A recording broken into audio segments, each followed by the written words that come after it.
In a single moment of love and loss, the fastest man alive made the one mistake even he couldn't outrun. Barry Allen, aka the Flash, changed the past and shattered the future. Now, time itself is breaking apart. Heroes are enemies, the world is at war, and only one man can fix what he destroyed. This is the story of the Flash, the day he broke time. This story takes place during the Flashpoint event, where the Flash traveled back in time to save his mother's life, only to cause a huge repercussion across the DC universe. We know the story of the Flash, a young boy named Barry Allen, destined for greatness. After the tragic death of his mother, Nora Allen, Barry pursued a career as a forensic investigator for the Central City Police Department, hoping to find the person responsible for her death, until that fateful day when his lab was struck by lightning, causing a huge explosion and exposing Barry to a mix of chemicals. That day gave him the power of super speed, and he became the Scarlet Speedster known as the Flash.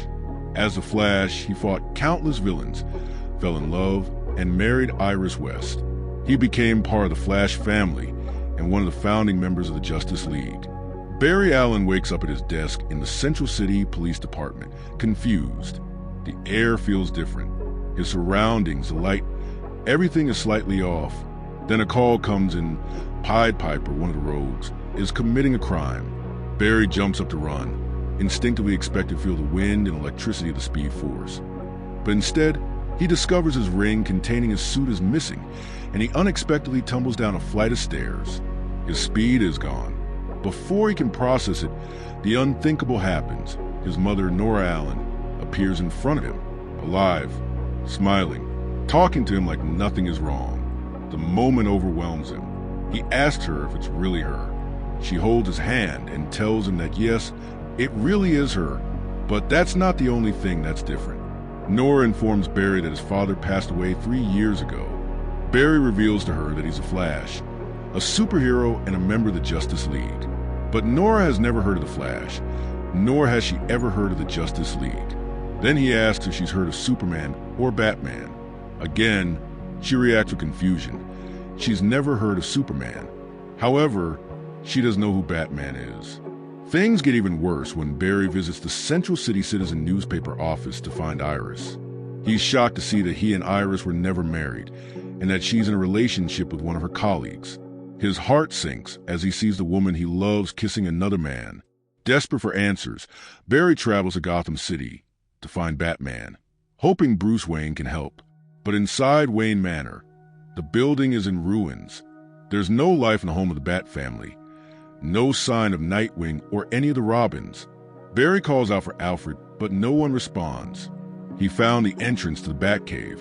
While wandering around the cave, Barry is suddenly attacked by Batman. But this Batman is different. His costume is darker, his fighting style more brutal. Batman roars at Barry, demanding to know who he is and who sent him. Barry pleads with him to stop, even calling Bruce's name. Then Batman responds by stating that Bruce is dead. Barry realizes the horrifying truth. This isn't Bruce Wayne. It's Thomas Wayne, Bruce's father. Beaten and bleeding, Barry tries to explain who he is, how the timeline has changed, and that he once worked alongside Bruce as the Flash. Thomas doesn't believe him. He punches Barry in the face and throws him into a desk, smashing to pieces. Thomas grabs Barry by the head and lifts him up, and suddenly Barry's memories begin to shift, filling with scenes of his twisted reality. He realizes this isn't another universe. This is his world, rewritten. Determined to fix it, Barry and Thomas attempt to recreate the accident that gave him his powers. They construct a crude electric chair and connect it to a lightning rod. The first strike leaves Barry horribly burned, nearly dead. Using his medical knowledge, Thomas helps Barry as much as he can, but Barry insists he has to try again. Batman can't believe the man still has the strength to keep going, yet Barry refuses to quit. He tries again and the second bolt strikes. The impact causes a small explosion, knocking Batman off the roof of Wayne Manor. Barry's powers reactivate just in time for him to save Batman from being impaled by the Manor's fence. Back in the cave, Thomas examines Barry, noting that with the Speed Force back, his burns are healing at an accelerated rate. Batman hands Barry the Reverse Flash's costume, but Barry feels disgusted by the idea of wearing one of his enemy's suits. In no time at all, Barry speeds off and returns, this time wearing his iconic red and yellow costume.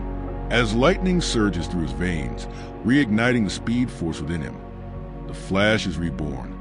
In the Manor's library, Batman and Flash search the internet to locate the rest of the Justice League. They discover that Hal Jordan never became Green Lantern and is still a pilot in the Air Force. Then Barry mentions Superman. He explains to Thomas how Superman arrived on Earth in a small rocket that landed in Kansas. But on this Earth, Superman's rocket landed somewhere else, a city that was destroyed by the impact, killing over 35,000 people. That city was Metropolis. The government covered it up, blaming the disaster on another country. Batman says he doesn't know where Superman's rocket was taken, but he knows someone who might find out. The Dark Knight and the Scarlet Speedster meet with Cyborg to ask for his help. To ensure the team-up happens, Batman promises to join Cyborg's army. Batman asks Cyborg for the location of the alien that arrived in the rocket, which destroyed Metropolis. Cyborg hacks into government files and discovers that the rocket was moved to a secret facility beneath Metropolis, known as Project Superman. Flash, Batman, and Cyborg make their way through the sewers of New Metropolis. Cyborg hacks open a panel, and as they run to the corridors of the lab, they come across a massive door marked with Superman's logo. The trio quickly take out the guards, and Cyborg opens the door. To their surprise, they find Kal-El, but his appearance is nothing like his mainstream counterpart. At the sight of the Superman, Batman is unimpressed. Cyborg uses his hypersonic gun to break Superman free. Flash approaches him and notices how pale his skin is. The alarm blares and a squad of guards charges in. Batman and Cyborg fight them off, while Flash tries to comfort the frightened Superman. The heroes burst through a wall and make their way outside. Superman stares at the sun, calling it beautiful. Even though he's only outside for a moment, his powers begin to activate. He starts to float as the guards raise their guns. Superman turns his head and uses his heat vision on the guard's gun, melting it in seconds. Everyone stares in shock. Batman orders Superman to attack the guards, but Superman panics and flies away. Once again, Batman is disappointed in the supposed weapon.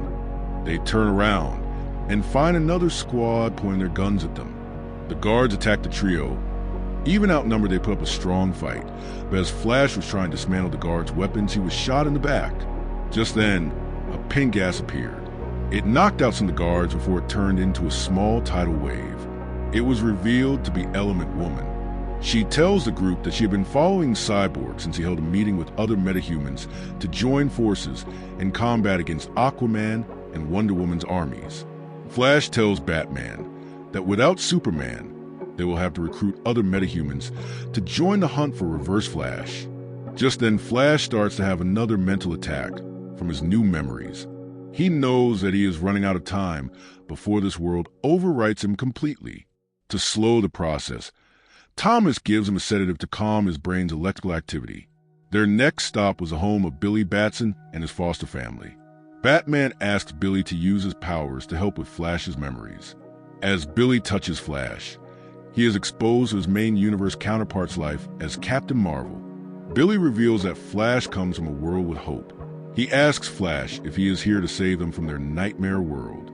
Flash witnesses on the television that the United States Air Force was destroyed by Wonder Woman's fleet of invisible jets. Among the casualties was Hal Jordan. Flash decides that he has had enough of seeing people dying. He tells Cyborg to call out every superhuman to join the fight. In London, Aquaman and Wonder Woman continue their bloody war, each of them promising that they will be the victor. Then they hear a sound from the skies, the combined words of the Batson family as they say Shazam. They stand still watching Flash, Batman, Cyborg, Captain Thunder, Element Woman, and the Enchantress arrive on the scene.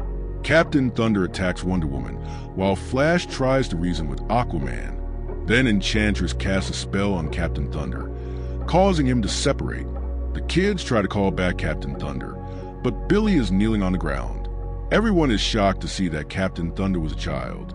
Wonder Woman draws her sword and stabs Billy in the back, causing a massive explosion of magic and thunder. Flash slowly recovers, then looks up to see Reverse Flash towering over him. mocking him by asking what he did. Reverse Flash smiles at Flash. Everything and everyone slows down so they can talk. Continuing to mock Barry, Thawne tells him that this world is being torn apart by his friends, with death and destruction following their path. In anger, Flash screams at Thawne, asking him what he did to the world. But Thawne punches Barry in the face, stating that this time he had nothing to do with it. This time Barry is a villain in this story.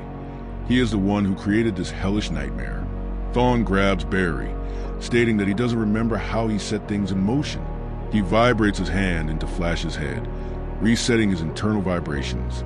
At that moment, Barry's mind is bombarded with a flood of memories, showing him at his mother's grave, then deciding to use the Speed Force to travel back in time and stop Thawne from killing Nora.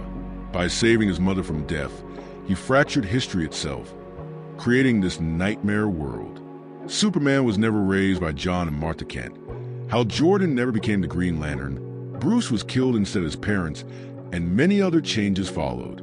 Flash snaps back with a powerful uppercut. He remembers what he did. Flash and Thawne battle each other with fast blows. Then Batman throws a small explosive device between them. Batman then asks Flash that if he caused this to happen, then he can fix it, as long as they take out Thawne.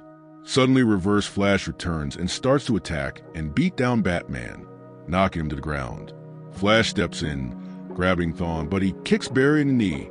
Then Thawne lays into Barry, punch after punch while insulting him, claiming that if there is no more Flash, Thawne could live outside of time. With Barry laid out on the floor, Thawne stands over him.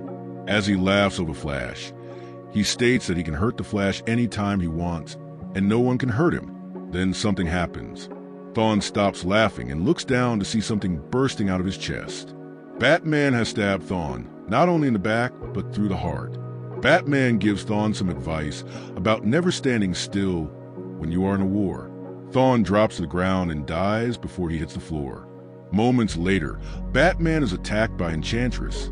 Before Enchantress can take out anyone else, she is stopped by Superman, who then takes on both Aquaman and Wonder Woman. Flash looks on, glad that Superman came back to help. With reality beginning to come apart, a dying Batman tells Barry that he can still save everyone, especially Bruce. He hands Barry a letter to give to Bruce once he fixes reality. Flash hits the ground running. He quickly runs back home to say a final goodbye to his mother, knowing he must let her go again to save everyone else. He runs into the Speed Force, chasing a version of himself who changed the past, and stops him, restoring the timeline. But not before his actions affect the DC Universe once again. This time he created a new universe called the New 52. When Barry wakes up, everything seems normal again. His mother is gone, but the world is right. He races to the Batcave to tell Bruce what happened and gives him the letter from his father. Bruce reads it silently, tears falling onto the page.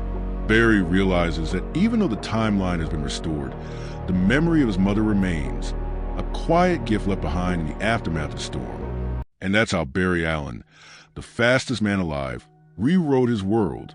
In trying to save his mother, he broke time itself, turning heroes into monsters and friends into enemies. But in the end, he did what true heroes always do. He made the hardest choice. He let go. As the world resets, Barry races once more through the Speed Force, carrying the memory of a life that never was, a reminder that even the fastest man can outrun fate. And that wraps up today's journey through the pages of the multiverse. If you enjoyed exploring this story, don't forget to hit like, subscribe, and ring that notification bell. It really helps the channel grow. I'd love to hear from you too. Drop a comment below with any Marvel or DC characters you'd like me to cover next. Whether it's a hero, villain, or an alternate version from another Earth, your idea might just be the next video. Until next time, keep turning the pages of the multiverse.